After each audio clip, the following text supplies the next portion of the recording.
If you're looking for a new nootropic supplement for a little pick-me-up or to improve brain function, you might be in the right place. Today we're going to cover Vyvamind.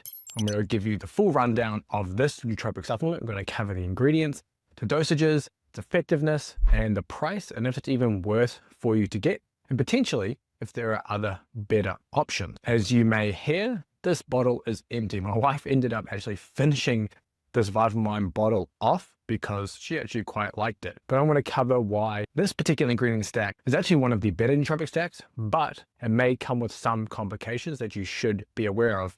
And before I go into all the ingredients, the link for Vyvamind will be down in the description, the first link in the comment. If you do wish to purchase, let's go through that link. It helps the channel out at no extra cost for you. So let's just cover the ingredients list. There's only 4 main active ingredients. We're not going to go through the inactive vitamins and things like that because I don't think that's important when we talk about nootropic supplement.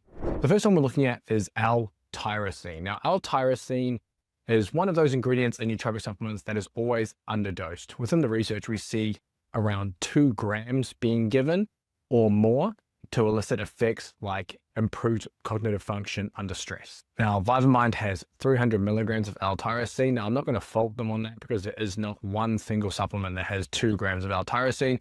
If you can imagine a pill or a capsule size, you're not going to be able to fit 2 grams of one ingredient in there anyway. So I understand that, L-tyrosine is dosed across the board, so I'm not going to hold that against them. So we'll move on to the next one. We're going to go into citicoline sodium. Now, citicoline has been shown as more of a memory enhancing ingredient. Typically, we see doses within the research are around 500 milligrams. And what's really interesting is that it's one of the few nootropic ingredients that actually shows benefits in the healthy population. Typically, when studies are investigating nootropic ingredients, they're using them on an older demographic or a demographic that has some form of mental or cognitive decline, and then they're able to show that their ingredient may help that certain population. But within the healthy population, it's one of the ingredients that seems to show some promise. Now, Vyvamind uses 200 milligrams of citicoline in their formula, which may be slightly underdosed. We don't know because we don't typically see smaller doses than under 500 milligrams within the research. So I can't say for sure whether this has an effect or not. But the fact that it's in there is a good sign, especially since it's such a promising ingredient. But now we move on to the most effective portion of the Vyvamind supplement.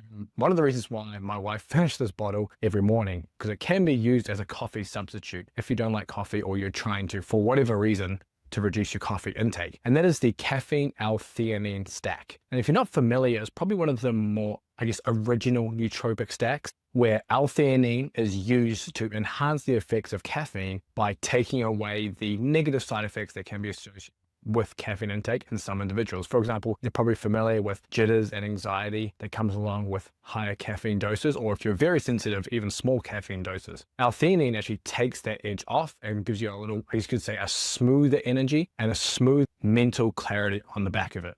It's one of those ones that's easily the most effective nootropic stack because it is stimulant based. And that is one of the drawbacks with Vyvamind, is that it is purely a stimulant nootropic, which means you don't want to use this in the afternoon or evening because you're going to start to negatively affect your sleep. However, if you're taking this in the morning, perfectly fine. They've also dosed this nootropic stack exactly how they have within the research as well, which is a 2-to-1 ratio of L-theanine with caffeine. In this particular one, 150 milligrams of L-theanine with 75 milligrams of caffeine. This is what does all the heavy lifting within Vyvamind. And if you actually dive more into the research, we see that this nootropic stack combination leads to better reaction time, visual processing speed, working memory, alertness, and reduced exhaustion and mental fatigue. And I can say in my experience that yes, the caffeine L-theanine stack is great. In fact, sometimes if I have too many, negative side effects from just say a caffeine intake from whatever source it is, if I have an L-theanine pill, it starts to take that away and it makes it much more bearable.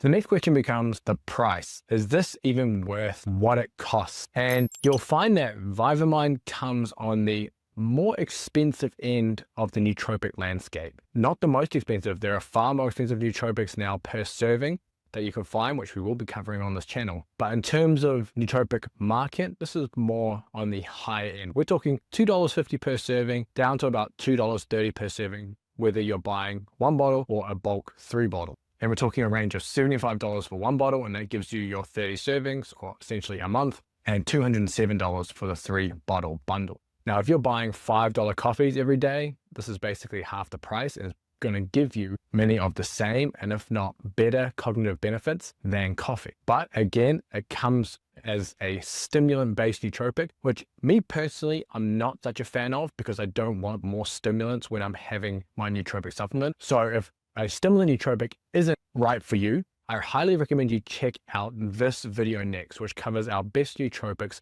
for memory and focus. And the number one option in that video is the one I would recommend for most people because it does not have the stimulatory effect, is backed by clinical research, and has a great formulation that can help improve your cognitive function.